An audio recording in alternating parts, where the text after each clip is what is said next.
लो, अपना Indian companies act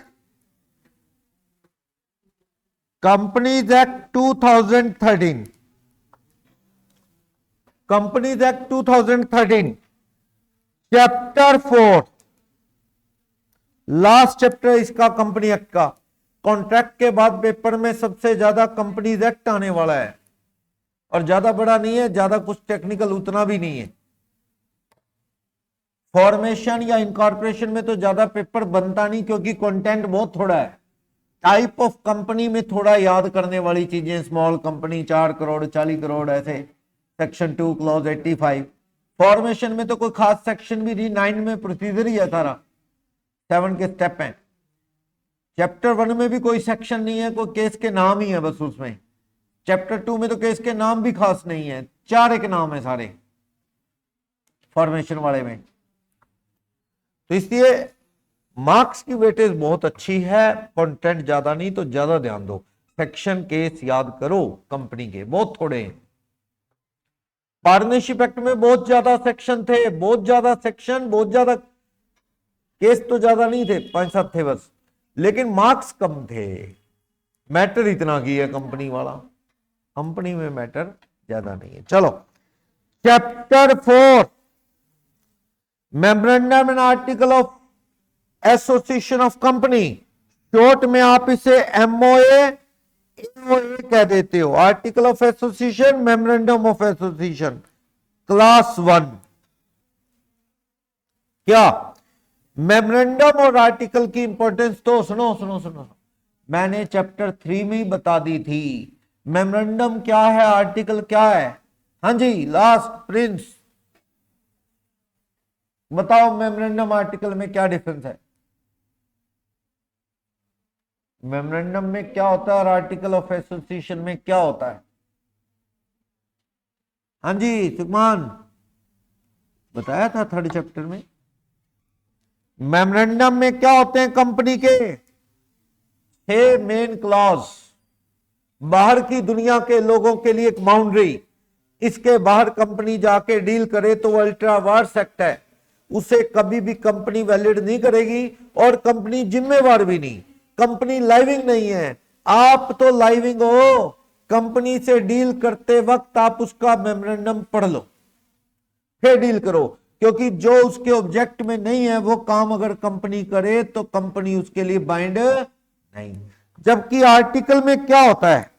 article of association में internal rule, इसमें तो क्लोजेस, इंपॉर्टेंट क्लोजेस। आर्टिकल में क्या होते हैं? इंटरनल रूल्स, जिसे बाय लॉज बोलते हैं, बाय लॉज।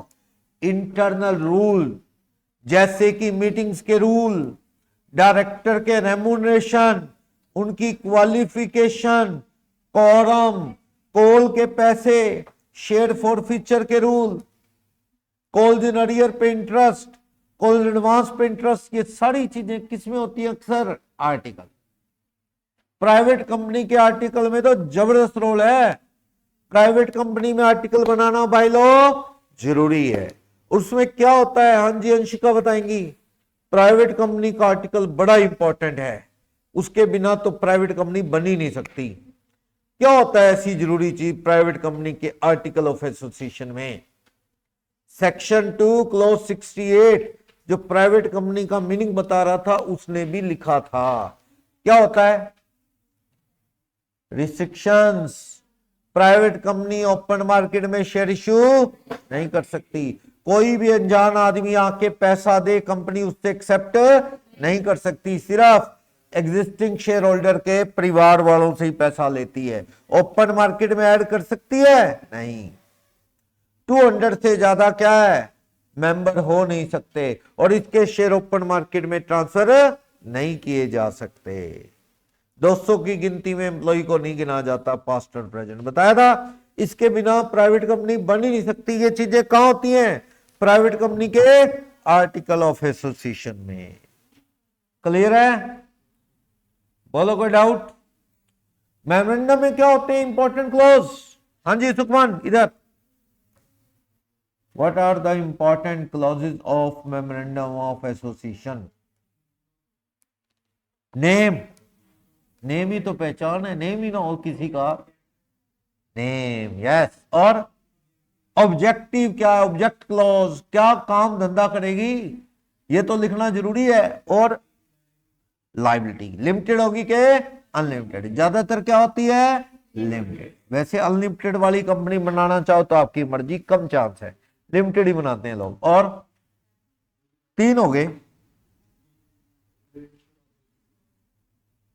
3। और लोकेशन, हाँ, एड्रेस, प्लेस या रजिस्टर्ड ऑफिस क्लॉज, कौन सी जगह आपका ऑफिस होगा, कंपनी का वर्किंग एरिया कौन सा है। अच्छा, और शेयर कैपिटल, कितने कितने वाले शेयर होंगे। अगर कंपनी है ही गारंटी कंपनी तो वहां कैपिटल क्लॉज होगा ही नहीं। गारंटी कंपनी विदाउट कैपिटल वाली हो सकती है, हाँ, गारंटी अमाउंट होता है जिसमें, उसमें शेयर कैपिटल ही नहीं होगी तो कैपिटल क्लॉज होगा नहीं। वैसे कंपनी शेयर वाली हो, सेक्शन 2 क्लॉज 22 आम कंपनी शेयर वाली में कैपिटल क्लॉज होता है, कितने शेयर कितने वाले। अच्छा, और सब्सक्रिप्शन या एसोसिएशन क्लॉज, कौन है फर्स्ट शेयर होल्डर कंपनी के, जो कंपनी बनाना चाहते हैं उनके साइन होंगे डिजिटली, बताया था ना। कौन ढूंढेगा सब्सक्राइबर को, प्रमोटर, प्राइवेट में 2 पब्लिक में 7 ढूंढेगा कौन, प्रमोटर साइन कराएगा डिजिटली इनके। एक विटनेस भी ढूंढेगा जो इनको जानता हो, उनके भी साइन होंगे। और हाँ, डिक्लेरेशन तो कंपनी बनाने के लिए जरूरी चीज है, सीएस एडवोकेट से और कंपनी के बोर्ड ऑफ डायरेक्टर से, सब्सक्राइबर से, कि हमने पिछले सालों में फ्रॉड नहीं किया, 5 साल में गिल्टी होल्ड नहीं हुए, पर वो मेमोरेंडम का पार्ट नहीं है, वो सब्सक्रिप्शन क्लॉज के अंदर ही आ गया सब। क्या हम चाहते हैं कंपनी बनाना, कौन सा हो गया। और कौन सा क्लॉज रह गया, नॉमिनेशन, वो सिर्फ कौन सी कंपनी में होता है, OPC, who is nominee of the OPC. अगर ये बंदा मर गया 1% तो इसकी जगह कौन कंपनी का वारिस है, नॉमिनेशन क्लॉज। नॉमिनी कौन बन सकता है, एक मिनट सुनो, नहीं मैंने तो कभी कुछ सुना ही नहीं, और नहीं सारा बताओ, आधे तुक्के मार रहे हैं। हाँ बताओ बताओ, नॉमिनी कौन हो सकता है, रेजिडेंट हो या ना हो, इसलिए रेजिडेंट इन इंडिया गलत है। रेजिडेंट हो या ना हो, नेचुरल पर्सन हो, पहली बात तो। एक कंपनी एलएलपी नॉमिनी नहीं, नॉमिनी कौन हो, नेचुरल चलता फिरता राम श्याम अनिल सुनील ऐसे बंदा हो, नेचुरल पर्सन, ह्यूमन बीइंग।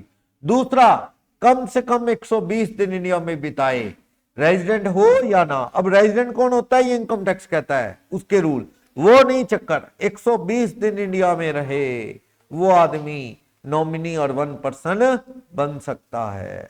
चलो,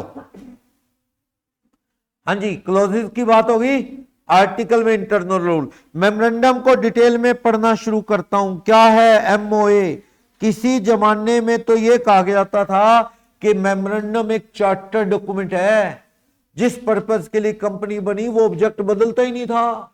कोई जमाना था जब हम पढ़ा करते थे, तब इतना स्ट्रिक्ट रूल था कि जिस पर्पस के लिए कंपनी बनाई उस पर्पस के अलावा कोई और काम कर ही नहीं सकती, मेमोरेंडम बदल ही नहीं सकता था। ये थोड़ी जब मन आया ऑब्जेक्ट बदल लो, फिर क्या फायदा, शुरू में बंदा जिस ऑब्जेक्ट को लेके चला वो ऑब्जेक्ट ही बदल जाए, तो इसलिए मेमोरेंडम यूं बदलता नहीं था। लेकिन टाइम के साथ साथ जैसे चीजें चेंज होने लगी तो कंपनीज को थोड़ा आसान करने के लिए भी, तो बिजनेस करना आसान हो जाए, तो उन्होंने कहा बदल लो यार, कोई बात नहीं। क्या करना पड़ेगा, एसआर पास, मीटिंग करो, ऑब्जेक्ट नया रख लो। आजकल तो इतना आसान है कि बंदा बेचता था, कंपनी बेचती थी कपड़े, अब उन्होंने बीच में ऑब्जेक्ट बदल के बीच में और जोड़ लिया कि फ्रूट भी बेचेंगे, बोलो कोई लिंक नहीं तो भी अलाओ, क्योंकि अब ऑब्जेक्ट क्लोज बदलना आसान हो गया है। पर चलो, ऑब्जेक्ट आपने लिखा, मैं अगर कंपनी बनाऊंगा ना, मैं पहली 7-8 चीजें लिख के चलूंगा जो मुझे लगता है दूर दूर हो सकता है ये काम भी करना पड़ जाए, समझ गए। तो पहले लिख के चलो, 5-7 क्लोज में चीजें लिख लो ऑब्जेक्ट में। फिर भी नहीं लिखी, कोई भी नया काम करना है तो पहले मीटिंग बुलाओ शेयर होल्डर की, SR पास करो 3/4 मेजोरिटी के साथ, ऑब्जेक्ट में वो पॉइंट डालो, देन डील करना, वरना वो काम अल्ट्रा वार्स टू मेमोरेंडम हो जाएगा। अल्ट्रा वार्स वी है, ये वी, अल्ट्रा वार्स टू मेमोरेंडम, और ये बेकार है, हैविंग नो इफेक्ट, इसका कोई मीनिंग नहीं। सारे शेयर होल्डर मीटिंग करके यूनानिमसली भी कह देना, यूनानिमसली वर्ड सुना सुना है,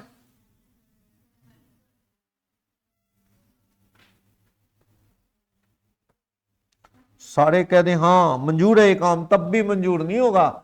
मेमोरेंडम के बाहर काम बेकार है, ना कंपनी सामने वाले को कह सकती तू पूरा कर, ना सामने वाला कंपनी को कह सकता कि कॉन्ट्रैक्ट को फॉलो करो, दोनों ही फ्री, कोई किसी की जिम्मेवारी नहीं। सामने वाले का नुकसान हुआ तो तू किस पे केस डाल, डायरेक्टर लोगों पे, क्या मांग उनसे, कंपनसेशन, कि तुम तो समझदार थे, ये कॉन्ट्रैक्ट तुमने क्यों किया, कंपनी कर नहीं सकती थी। तो मेमोरेंडम बड़ा इंपॉर्टेंट है। मैं तो कंपनी से कभी भी डील करूंगा तो पहले क्या मांगूंगा उनका, मेमोरेंडम, फिर डील करूंगा। कंपनी ने मुझे कहा लोन दे दो सर, इतने लाख का लोन दे दो, मैंने कहा लाओ तुम्हारा मेमोरेंडम आर्टिकल, मैं पढ़ूंगा, लोन लेने पर कोई रोक तो नहीं। मैंने अच्छे से पढ़ा, जिसमें लिखा था company will deal in furniture making और फर्नीचर ट्रेडिंग, कहीं नहीं लिखा लोन नहीं ले सकते। मैंने लोन दे दिया। क्या ये लोन लेने का राइट है कंपनी को? यस। बिजनेस करने का राइट है तो बिजनेस के लिए लोन तो लेना पड़ता है। हाँ, अगर रोका होता, कंपनी के मेमोरेंडम में लिखा है, आप मुस्कान आगे वाली चेयर पे, इस चेयर पे आगे, ये ले लो चेयर, इधर आ जाओ। कंपनी अगर मेमोरेंडम में रोका है, company can't raise any loan, हाँ यहां ले लो, आराम से बैठ। अब मनप्रीत करेंगी बातें आपस में। क्या अगर मान लो कंपनी के मेमोरेंडम में लिखा है कंपनी कांट रेज लोन, लिखा है, अपन ने नहीं पढ़ा, गलती किसकी है? कंपनी की, हमारी। अब मैं कहूं मुझे तो मेमोरेंडम पढ़ाया नहीं गया, हाँ जी मनप्रीत बताएंगी, क्या ये बहाना चल जाएगा कि मुझे मेमोरेंडम नहीं पढ़ाया कंपनी ने, चल जाएगा? क्यों नहीं चलेगा? यस, मैं आगे आएगा, memorandum and article of association both are public document. कोई ये नहीं कह सकता कि मुझे पढ़ाया नहीं गया, पढ़ लेता भाई। कहता कहां से पढ़ता, कंपनी से मांगा भी था मेमोरेंडम आर्टिकल, उन्होंने नहीं दिया तो कोई बात नहीं, आरओसी में जाके पढ़ लो, रजिस्ट्रार ऑफ कंपनी में जाके किसी भी कंपनी के मेमोरेंडम आर्टिकल को पढ़ सकते हो। यस, पढ़ सकते हो, ये बहाना नहीं चलेगा कि मुझे बताया नहीं। आप चंडीगढ़ एग्जाम देने गए कोई, ठीक है, लेट हो गए, उन्होंने एंट्री नहीं दी मान लो, आप ये बहाना लगाओ सर मेरे को एड्रेस नहीं पता था, क्या मेरे को बताया ही नहीं, उन्होंने तो लिख के छोड़ दिया भाई ये वाला नाम, ये वाला सिटी, तो भैया ढूंढ ले, किससे पूछ ले, क्या मेरे को बताना चाहिए, मैं क्यों ढूंढूं? गूगल कर ले, कहता गूगल क्यों चलाऊं, नेट पैक ही नहीं ले रखा मैंने। तो नेट पैक ले ले, नहीं बता तो ठीक है, नहीं लेना पैक तो किसी से पूछ ले, थोड़ा जल्दी जाना चाहिए फिर आपको एग्जाम के टाइम से, क्योंकि उनका टाइम होता है ना, इतने के बाद एंट्री नहीं देते। आपका सीए का एग्जाम होता है, 5-7 मिनट कोई लेट हो जाए तो बेचारे को ले लेते हैं, चल बिठा लो, एक लिमिट होती है, उसके बाद एग्जाम में आने नहीं देते। ये गलती आपकी मानी जाएगी कि उस सेंटर वालों की? अभी वो मैम का एक एग्जाम था, उसमें बड़े लोग लेट पहुंचे भाई, थोड़ा देखो धुंध का मौसम होता है, इसमें एग्जाम हो, देखो क्लास में लेट आए चल जाएगा, कोई नहीं, रिकॉर्डिंग सुन लेंगे, कोई बात नहीं, लेकिन एग्जाम डेट पे तो आपको जल्दी पहुंचना पड़ेगा ना। फॉग का सीजन है, आपका एग्जाम जनवरी में होगा मान लो, फॉगी डे होंगे उस दिनों में भी, तो वही हुआ, वहां पे लेट पहुंच रहे लोग, पौना घंटा, एग्जाम शुरू हो गया, उन्होंने तो एंट्री 2 मिनट लेट आया तो नहीं एंट्री दी, क्योंकि सरकारी एग्जाम होता है, दिक्कतें होती हैं, तो एंट्री नहीं दी, बड़ी रिक्वेस्ट करते रहे लोग, बोलते रहे गेट बंद है, बोले जाओ। देखो ये तो आपको देखना पड़ेगा, पहले जाओ, फिर एक दिन पहले जाओ, क्या इलाज है, अगर नहीं पहुंच सकते तो वो नहीं सुनवाई करते।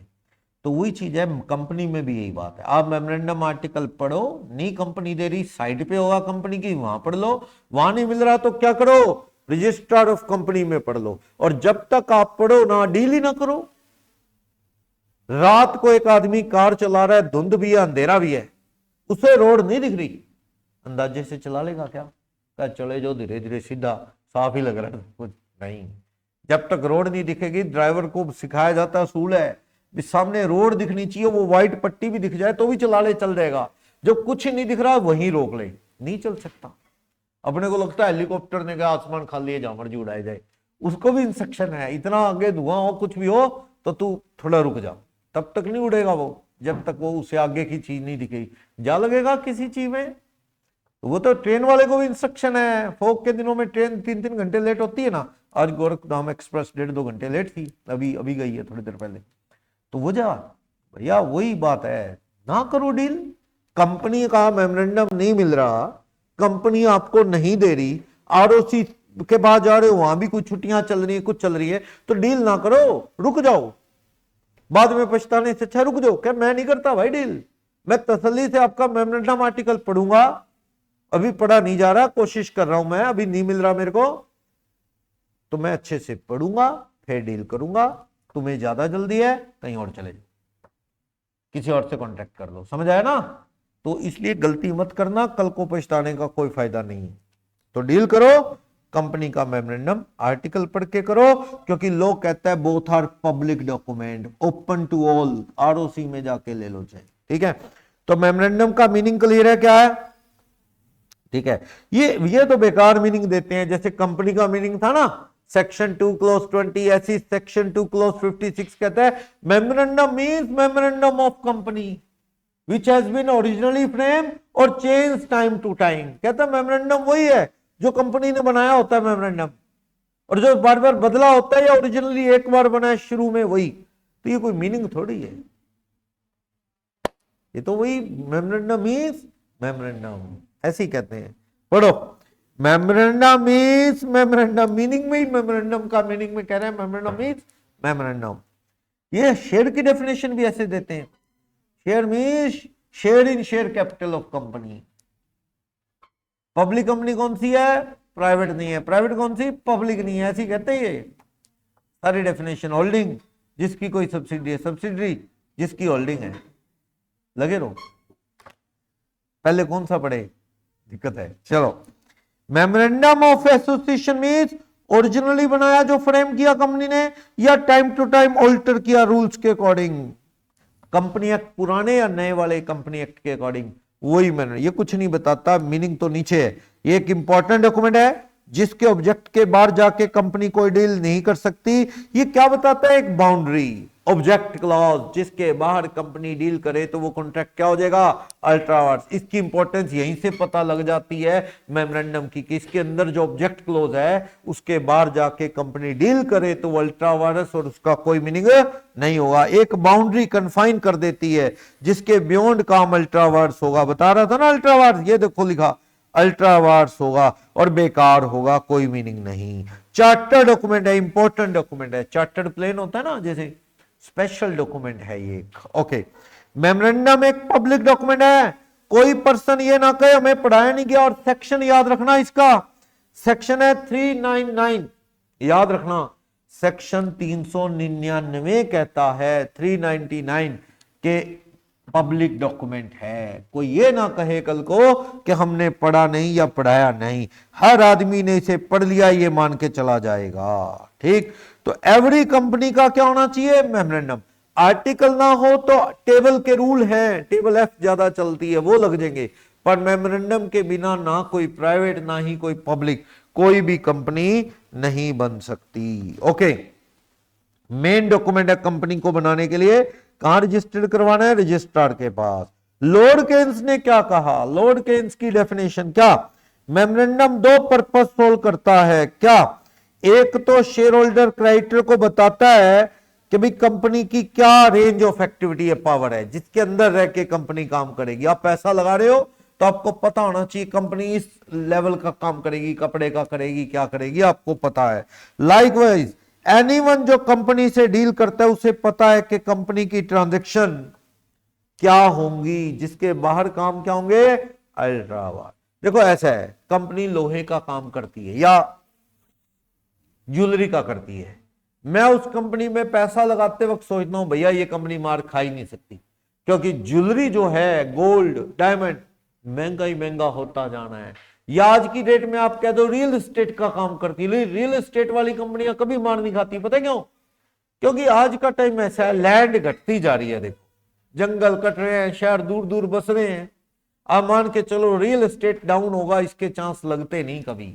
और रियल एस्टेट का काम करने वाली कंपनी आज आपसे पैसा लेके प्रॉपर्टी खरीदती है ना, आपके पैसे से खरीदी की प्रॉपर्टी साल में डबल। और दूर तो जाते हुए अपने सिरसा में ही हाल हो रहा है, प्रॉपर्टी साल साल में डबल हो रही है कई जगह। क्योंकि वजह रियल एस्टेट का बिजनेस ग्रो करेगा। तो मैं कंपनी में पैसा क्या सोच के लगा रहा हूं कि जमीन जायदाद में इन्वेस्ट करने वाली कंपनी है, और कल को वो सब्जी का काम शुरू कर ले तो मेरे को तो झटका लगेगा ना भाई, मैंने तो रियल एस्टेट सोच के लगाया। इसलिए ये प्रोटेक्शन के लिए थर्ड पार्टी क्राइटर शेयर होल्डर की, ताकि उनको पता हो कंपनी का लेवल ऑफ एक्टिविटी क्या है। अगर ऑब्जेक्ट बदलेंगे तो मैं भी विरोध करूंगा वहां, पर हाँ मेरी चलेगी वहां नहीं कह सकते, क्योंकि वहां चलती है 75% मेजोरिटी की। अगर मैं 25% विरोध करने वालों में आ गया तो मेरी नहीं सुनी जाएगी। ये तो डेमोक्रेटिक स्टाइल है, मीटिंग में फैसला करेंगे वो सुना जाएगा। अब इस क्लास में कोई फैसला किया जाए, हाँ टेस्ट लिया जाए, 3 कह रहे नहीं, 15 कह रहे यस, तो वो 15 की सुनी जाएगी ना। वो 3 कहते हैं हमारी सर कोई वैल्यू नहीं है।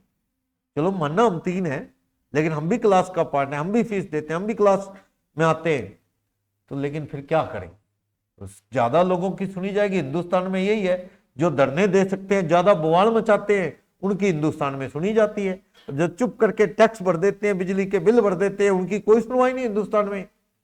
यही है, भीड़ की चलती है, जिसकी स्ट्रेंथ ज्यादा है इंडिया में, और वही कंपनी में है, और वही अपनी क्लास में होगा। फिर जो ज्यादा लोग कहेंगे वही बात सुनी जाएगी, इलाज भी क्या है।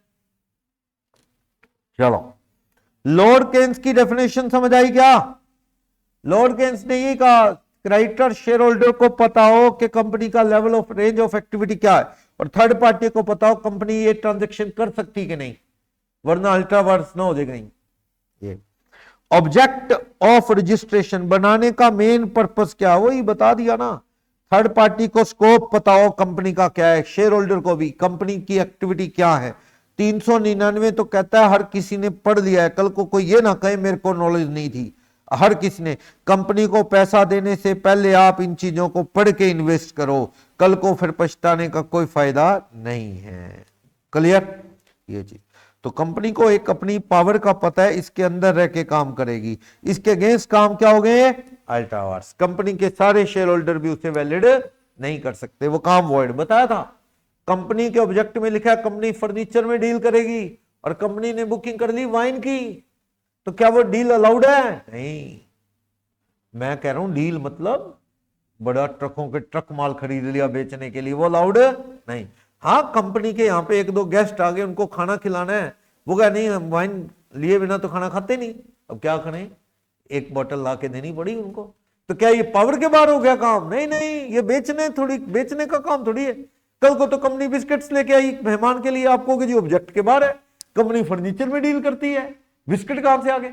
भैया बिस्किट का काम थोड़ी कर रहे हैं, अब दुकानदारी चलाने के लिए बिजली का बिल भी भरना है, एम्प्लॉय को भी रखना है, बिस्किट भी आएंगे, कोई और भी सामान आएगा, चाय भी आएगी, तो ये कोई इसकी पावर चाहिए स्पेशल? नहीं, ये तो बिजनेस। अब इंस्टीट्यूट भी चलता है तो इसको चलाने के लिए खर्चे तो करने पड़ेंगे ना, स्टाफ भी, बिजली का बिल भी, और छोटी छोटी चीजें परचेज भी।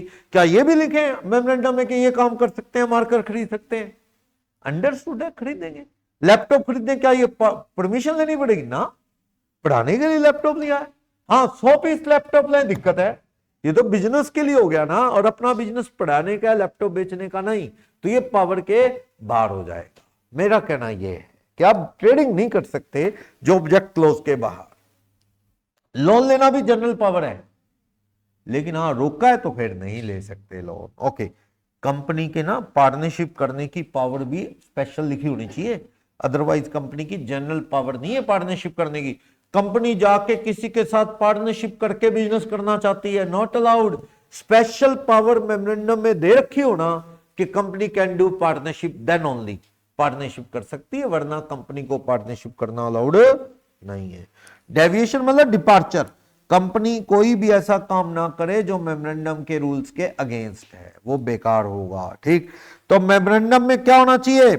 प्रिंटेड। वैसे आजकल प्रिंटेड नहीं होता, आजकल कंप्यूटराइज कॉपी होती है, सॉफ्ट कॉपी अटैच।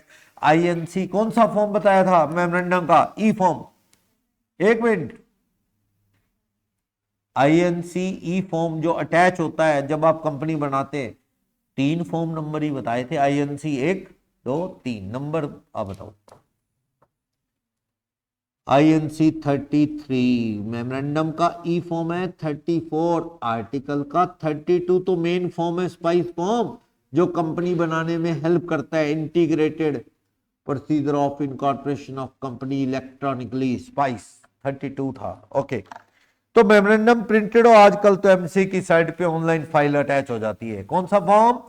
ई फॉर्म 33। और उस पे ना टिकट भी ऑनलाइन पे हो जाते हैं, पहले चिपकाने पड़ते थे पेपर पे, अब पेपर तो है ही नहीं, वो गवर्नमेंट की साइट पे जाओ, स्टैंप टिकट के पैसे भरो, एक नंबर आ जाएगा, वो नंबर अटैच कर दो बस। पैराग्राफ और प्रिंटेड होता तो पैराग्राफ होते, पैरा पूरा ग्राफ कुछ नहीं, ऑनलाइन होता है, पर फिर भी सही तरीके से टाइप होना चाहिए, वो सीरियल वाइज लिख के ऐसे। और इस पे किसके साइन होंगे? प्राइवेट में 2, पब्लिक में 7 सब्सक्राइबर, ठीक है, वही कंपनी बनाने के लिए एडवाइस देते हैं, उनका नेम एड्रेस वगैरह भी होगा, सब्सक्राइबर का नाम एड्रेस, कितने शेयर लेने को वो तैयार है, वो सारा। इसमें मेन क्लॉज कौन से होंगे बता चुका हूं बार बार, क्या? नेम, प्लेस या सिचुएशन। पहले तो आप स्टेट का नाम ही दे दो बस, कंपनी बना लो, कंपनी बनने के बाद 30 दिन के अंदर अंदर फाइनल एड्रेस दे देना। शुरू में आपको एग्जैक्ट एड्रेस देने की जरूरत नहीं, देना चाहो दे दो, है तो, नहीं तो एक बार स्टेट बता दो। 30 दिन में आप क्या दे देना? Final address. नेक्स्ट, ऑब्जेक्ट, ये तो मेन क्लोज है, पर्पस, लायबिलिटी, कैपिटल। कई बार क्या होता है, मेमोरेंडम में ये लिख दिया कि हमारी कैपिटल 10 लाख रुपए होगी, कितने वाले शेयर होंगे नहीं लिखा, आर्टिकल में लिख दिया, आर्टिकल में लिख दिया कि हमारा एक शेयर 10 रुपए वाला होगा, तो ठीक है, 1 लाख शेयर 10 वाले। मेमोरेंडम का सबऑर्डिनेट डॉक्यूमेंट है आर्टिकल, मेमोरेंडम के बाहर नहीं बोलता, कभी औकात नहीं है आर्टिकल की इतनी मेमोरेंडम के उल्टा चल पड़े।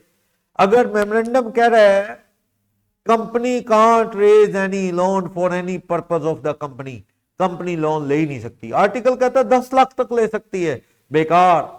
आर्टिकल की पोजीशन नहीं है कि मेमोरेंडम के उल्टा बोले, मेमोरेंडम सबसे जरूरी डॉक्यूमेंट है, तो आर्टिकल का ऐसा रूल किसी काम का नहीं। क्लियर? तो आर्टिकल का हेल्प डॉक्यूमेंट है मेमोरेंडम, सॉरी, मेमोरेंडम का हेल्प डॉक्यूमेंट है, सबऑर्डिनेट डॉक्यूमेंट है आर्टिकल। तो कोई चीज क्लियर ना हो ना मेमोरेंडम से, तो क्या पढ़ लेना चाहिए? आर्टिकल। कई बार वो क्लैरिटी आ जाती है, जैसे मैंने बताया था, मेमोरेंडम में रोक नहीं है, कंपनी लोन ले सकती है, आर्टिकल में रोक है 10 लाख से ज्यादा नहीं लेगी, तो अब दोनों को इकट्ठा पढ़ो, तो क्या कंक्लूजन निकला? 10 लाख तक का लोन ले सकती है। मेमोरेंडम में लिखा है कंपनी की कैपिटल 1 करोड़ होगी, कितने शेयर होंगे कितने वाले नहीं लिखा, आर्टिकल में लिखा है 1 लाख शेयर होंगे 100 वाले, तो पिक्चर क्लियर होगी ना, 100 वाले शेयर होंगे। तो आर्टिकल हेल्प डॉक्यूमेंट है मेमोरेंडम का। एसोसिएशन तो वो सब्सक्राइबर का नाम होता है, कौन है जिन्होंने कंपनी बनवाई, वो डिक्लेरेशन देते हैं कि हाँ हम कंपनी बनाना चाहते हैं, वो वाली डिक्लेरेशन कि हम सब्सक्राइबर हैं।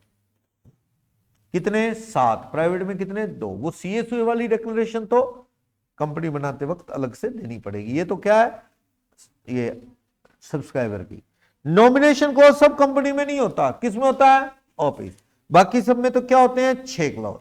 आगे चलो, मेमोरेंडम का फॉर्मेट रीड ओनली है, ये रीड ओनली कर लो, ना भी याद रहे तो चलेगा। फॉर्म ऑफ मेमोरेंडम, देखो अगर मैं आपको कहूं कि आईसीआई में ना एक एग्जाम फॉर्म भरना है, भर दो, फॉर्मेट ना दो, मैंने कहा कपिश एग्जाम फॉर्म भर दो जल्दी से, 1500 रुपए का ड्राफ्ट लगा के भेज दो दिल्ली। क्या सर फॉर्मेट तो बताओ। मैंने कहा क्या यार, तेरा नाम लिख दे, फादर का नाम लिख दे, सेंटर लिख दे सिर्फ, और बस और क्या। क्या सर फिर भी कोई बताओ ना कैसे क्या क्या लिखना है, कोई चीजें रह ना जाए, कंफ्यूजन होगी ना। आप क्या मांगोगे मुझसे? फॉर्मेट। तो कोई सैंपल फॉर्मेट दे दो सर, मैं पढ़ के आइडिया लगा लूंगा क्या होता है। बिल्कुल वैसी मेमोरेंडम प्रिंट करना है तो उसका फॉर्मेट, फॉर्म, उसका स्टाइल देखना है तो वो टेबल ए है। क्या आम शेयर वाली कंपनी किस तरह का फॉर्मेट होगा? शेड्यूल 1 कहती है, शेड्यूल 1 है कंपनी एक्ट में, मेमोरेंडम का फॉर्मेट टेबल ए बताती है, टेबल ए। आम शेयर वाली। Guarantee company without share capital में table B, guarantee company with share capital में table C, unlimited company without capital D, unlimited company with capital E. ध्यान रखना without capital का option पहले है। आम शेयर वाली company table A, guarantee company without share capital B, with share capital C, unlimited company without share capital D, with share capital E. पहले क्या है? विदाउट शेयर कैपिटल वाला। याद रह जाएगा ना, इतना तो वैसे ही याद रह जाएगा, पहले गारंटी फिर अनलिमिटेड है। चलो, मेमोरेंडम पे नाम साइन करने वाले सब्सक्राइबर में से एक आधा भागना चाहता है, कहता मैं नहीं लेता शेयर, इनकार कर सकता है? नहीं, तेरे साइन, तेरे कहने से तो कंपनी बनी, तुम लोगों के दम पे तो हमने शेयर खरीदे, बाकी लोग ऑब्जेक्शन करेंगे, इसलिए तुम इनकार नहीं कर सकते। एक बार तो तुम्हें शेयर लेने पड़ेंगे, बाद में चाहे क्या कर देना, इनकार। एक बार लेने पड़ेंगे, शेयर बेच देना, इनकार नहीं। एक बार शेयर ले लो, बेच देना, वो कोई दिक्कत नहीं, पर एक बार तो शेयर आपको लेने जरूरी है। चलो, फिर क्या कहता है?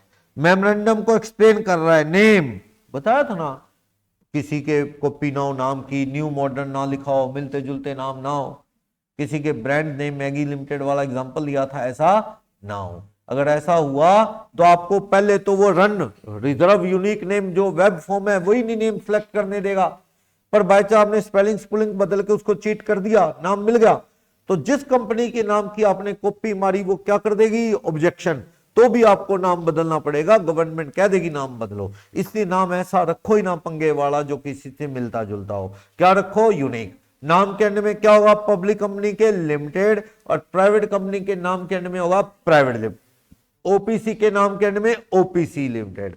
हाँ, अगर आपको सेक्शन 8 का लाइसेंस मिल जाए, पहले आप प्राइवेट पब्लिक बनाओ, समाज सेवा के काम करो, देन आफ्टर सेक्शन 8 कहता है सेंट्रल गवर्नमेंट के पास लाइसेंस अप्लाई करो चैरिटी का।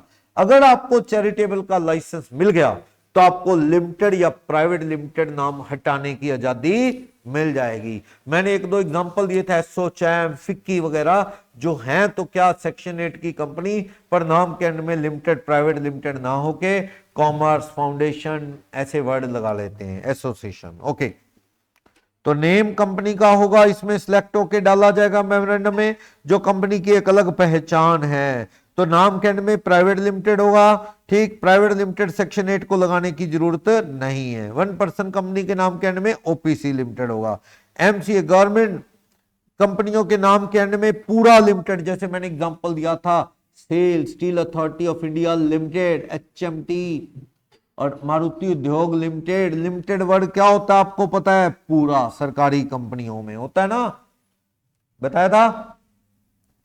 नेम रिजर्व कर लो, बताया था ना, वो स्पाइस फॉर्म में नेम रिजर्व कर लो, आईएनसी 32 में एमसीए की साइड पे, या reserve unique name web form के थ्रू आप नेम सेलेक्ट कर लो। और नेम जो है कहता है रिजर्व कर लिया, गलत इंफॉर्मेशन देके किसी और के नाम की कॉपी, कुछ ऐसा किया तो आपके ऊपर पेनल्टी लग सकती है। आपकी कंपनी का नाम रजिस्टर ऑफ कंपनी में से काटा जा सकता है, कंपनी को बंद किया जा सकता है। ऐसी गलती मत करना। आपने चीटिंग करने के लिए बताया था ना, एक कंपनी के नाम की स्पेलिंग बदल दी, मान लो सोनू प्राइवेट लिमिटेड कंपनी पहले से है, आपने पता क्या किया, ऐसा नाम रख लिया, वो कंपनी का वेब फॉर्म या फिल्टर जो होता है वो उसकी पकड़े में नहीं आया, ये सोनू की स्पेलिंग SONU की जगह SONNU ऐसा रख लिया, तो ये चीटिंग वाली बात है। आपने रखा, ये नाम मिल गया, कंपनी की एमसी की साइट से लॉट हो गया, बाद में सोनू प्राइवेट लिमिटेड ने कंप्लेंट डाली कि सर इन्होंने हमारा नाम कॉपी किया है, चीटिंग करेंगे, लोगों को धोखा देंगे। सरकार को पता लगा तो आप पे पेनल्टी लगा सकती है, ऐसा क्यों किया आपने। आपका नाम रजिस्टर ऑफ कंपनी में से काटा जा सकता है और कंपनी बंद करने का ऑर्डर भी सुनाया जा सकता है। थोड़ा सख्त एक्शन है। सॉफ्ट एक्शन ये है कि आपको टाइम दे दिया जाए, सरकार टाइम दे दे कि you must change your name, नया नाम रख लो, ये नाम बदलो, ये एक सॉफ्ट एक्शन। अक्सर ऐसा ही होगा, ये वाला कंपनी बंद करने वाला एक्शन बहुत कम होता है, क्योंकि कंपनी बन गई, क्या बंद करना है इसको, ठीक है। ज्यादातर तो नाम काटा जा सकता है, कंपनी बंद की जा सकती है, और ये नेम कैंसिल हो सकता है।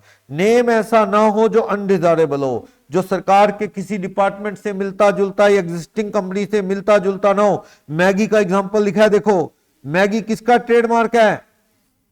फेमस नाम है नेस्ले कंपनी का, सेरेलैक, मैगी वगैरह, और आप उसकी कॉपी मार लो तो ये गलत। मैगी लिमिटेड बना सकते हो आप? नहीं। एक केस भी है, पराग नाम से किसी का फेमस प्रोडक्ट था, आपने पराग लिमिटेड बना ली, तो कोर्ट ने माना गलत है, धोखा देने वाली बात है। ठीक, तो ट्रेडमार्क की कॉपी आप नहीं कर सकते। और नाम ऐसा ना हो कंफ्यूज करे, बताया था, बेचते हो मिठाई और कंपनी का नाम रखना चाहते हो सोहन इंफोसिस लिमिटेड, अलाउड है क्या? इंफोसिस, इन्फोलाइन, सॉफ्टटेक, इन्फोटेक, ये सब नाम कौन रख पाएगा? कंप्यूटर का काम करने वाली कंपनी, ना कि मिठाई बेचने वाला। क्लियर? आज जिस चीज का काम है वो रख लो, या तो रखो ही ना, बढ़िया रहेगा। क्योंकि दिक्कत पता है कि अगर आपने रख लिया नाम सिरसा फर्नीचर लिमिटेड, कल को फर्नीचर का काम ही ऑब्जेक्ट बदल लिया आपने, तो आपको नाम भी बदलना पड़ जाएगा 6 महीने में। इसी पंगा क्यों लेते हो? आप नाम सीधा रखो, Sirsa traders limited, Sirsa manufacturing limited, Balaji export limited, ऐसे कोई उसमें वो नाम ना डालो आपकी एक्टिविटी का, जिससे क्या नेचर ऑफ बिजनेस बदलने पे, ऑब्जेक्ट क्लोज बदलने पे दिक्कत नहीं आएगी। लक्ष्मी स्वीट्स लिमिटेड, ऐसे नाम रख लो। इसमें सॉरी ऐसे ना रखो, स्वीट्स ना रखो, Lakshmi limited, Lakshmi private limited रखो। तो स्वीट्स वर्ड डालोगे, कल को मिठाई का काम बंद कर दिया तो फिर बड़ी दिक्कत होगी, नाम भी बदलना पड़ जाएगा। ठीक, मिसलेड करने वाला नाम। मैंने आपको एक स्टोरी सुनाई थी अंबाला कैंट की। अंबाला कैंट में एक बार जाना हुआ, एक एड्रेस आया, मैसेज आया, जिसपे लिखा था जैन सोडा फैक्ट्री में आना है आपको। जैन सोडा फैक्ट्री, मेरे साथ कुछ फ्रेंड गया था। मैंने कहा यार सामने वालों ने जैन सोडा फैक्ट्री, फैक्ट्री तो बड़ा अजीब सी लोकेशन होती, क्योंकि सोडे की फैक्ट्री में उतना हाइजीनिक सिस्टम ये वो नहीं होता। बाद में पता लगा जैन सोडा फैक्ट्री के नाम से रेस्टोरेंट है वहां। वो फिर मैंने पूछा, हैरान ही रह गया, मैं तो वहां जाके कभी गया नहीं था, मैं वहां उधर फर्स्ट टाइम गया था उस एरिया में। तो उन्होंने बताया, कहते हैं ये जो रेस्टोरेंट के मालिक है ना, इनकी किसी जमाने में जैन सोडा फैक्ट्री के नाम से फैक्ट्री थी, और इस चौक का नाम ही जैन सोडा फैक्ट्री चौक है।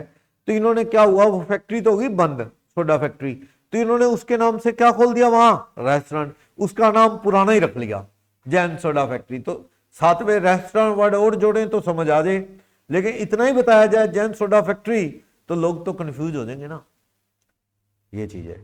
तो चलो कोई बिजनेस डील करनी और करनी है तो फिर थोड़ा अजीब लगता है ऐसी लोकेशन सुन के। तो ऐसे नाम नहीं होने चाहिए। नाम क्या हो, जिस चीज का काम है वो होना चाहिए, या फिर नाम डाल लो ही ना, ऐसा कोई नेचर ऑफ एक्टिविटी। क्योंकि अगर आपने एक्टिविटी बदल ली बिजनेस की, तो 6 महीने में आपको कंपनी का नाम भी बदलना पड़ जाएगा। चलो, नाम में इलेक्टोरल ट्रस्ट रख सकते हैं, बताया था। पॉलिटिकल पार्टी ने बनाई हुई कंपनी जिनका मेन एम क्या है, पैसा कमाना नहीं, वो पॉलिटिकल पार्टी के फायदे के लिए काम करती है। मान लो कांग्रेस ने कंपनी बनाई जिसका काम कांग्रेस के लिए चंदा जुटाना है, मतलब उसका कोई और बिजनेस करना पर्पस नहीं है, तो ऐसी कंपनी सेक्शन 8 का लाइसेंस अप्लाई करती है, और सरकार अगर लाइसेंस दे दे तो ऐसी कंपनी नाम के अंडर में क्या लगा सकती है, इलेक्टोरल ट्रस्ट। हर कोई नहीं लगा सकता। सेक्शन 8 का लाइसेंस मिली हुई कंपनी जो पॉलिटिकल पर्पस से बनी है वो लगा सकती है। एक एग्जांपल पढ़ना, कोठारी प्रोडक्ट लिमिटेड का फेमस प्रोडक्ट था पराग, कोई नाम से रजिस्टर्ड था।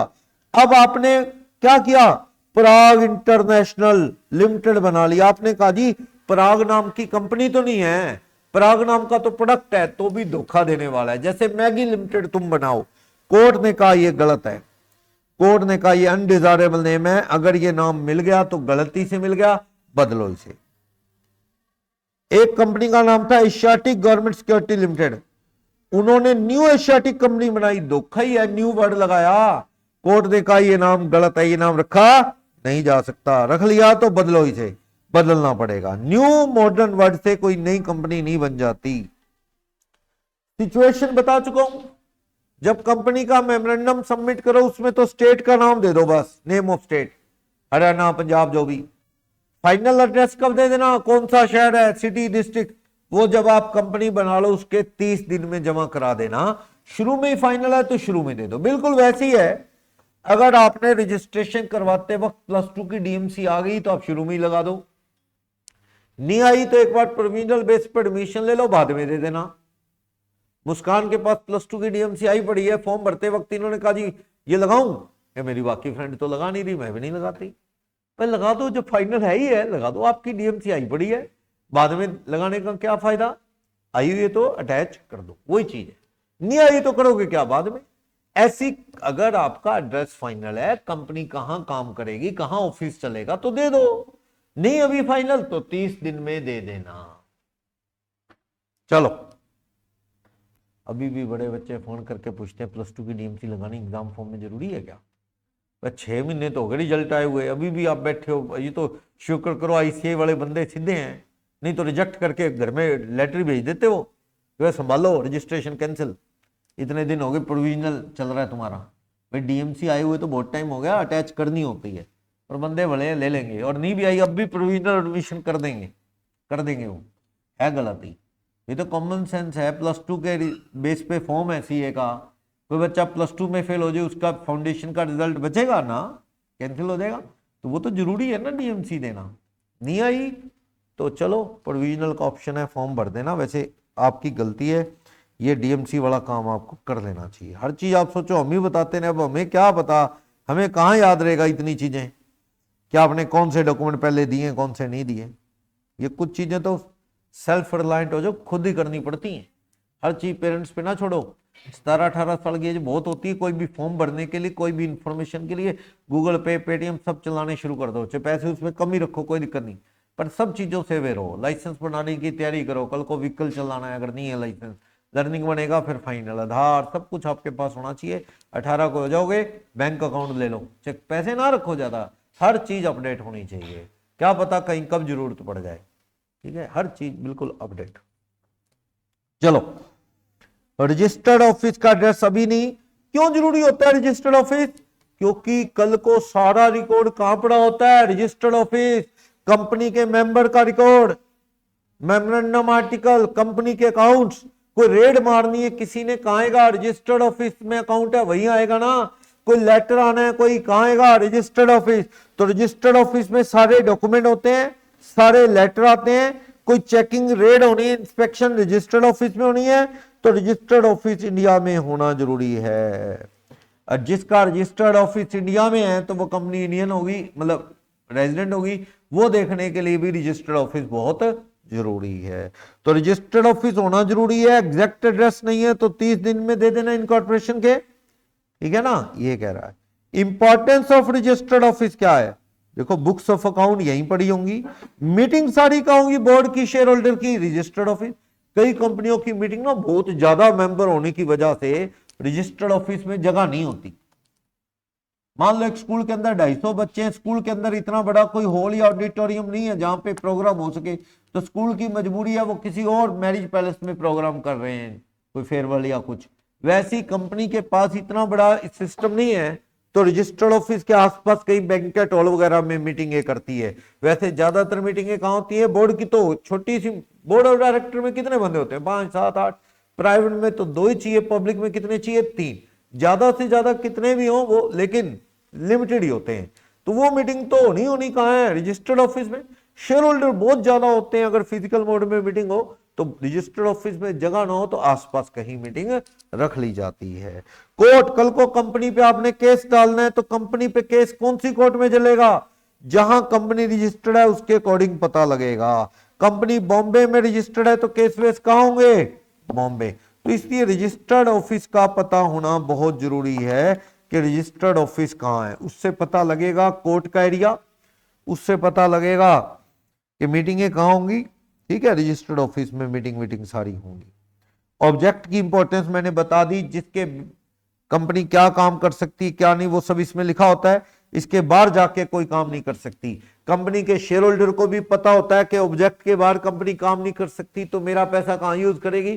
थर्ड पार्टी को भी ऑब्जेक्ट पढ़ के पता होता है कि कंपनी का स्कोप ऑफ एक्टिविटी क्या है, क्या काम कर सकती है क्या नहीं, तो सब्सक्राइबर को भी पता होता है, क्रेडिटर को भी, थर्ड पार्टी को भी। रेंज ऑफ एक्टिविटी की बात कर रहा है कि कंपनी क्या काम कर सकती है।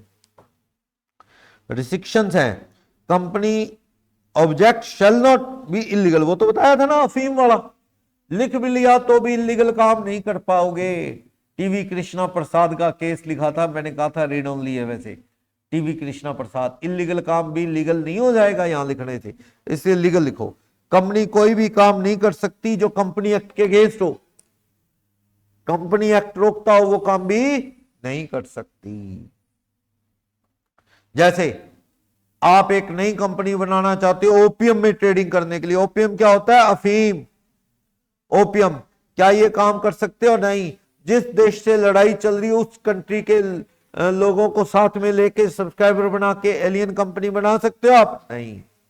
आज तो बनाओ, आज तो कोई लड़ाई नहीं चल रही कहीं भी, आज तो बना सकते हो। और इसके बाहर काम क्या होगा, अल्ट्रा वार्स, मेमोरेंडम के बाहर, और इसे सारे शेयर होल्डर यूनानिमसली भी अप्रूव नहीं कर सकते। अल्ट्रा वायरस हो गया तो वॉइड है, बेकार है, बताया था। बाकी ऑब्जेक्ट क्लोज बदलना आजकल मुश्किल नहीं, क्या करो, एसआर पास करो, मीटिंग में ऑब्जेक्ट क्लोज बदल जाएगा। क्लियर है।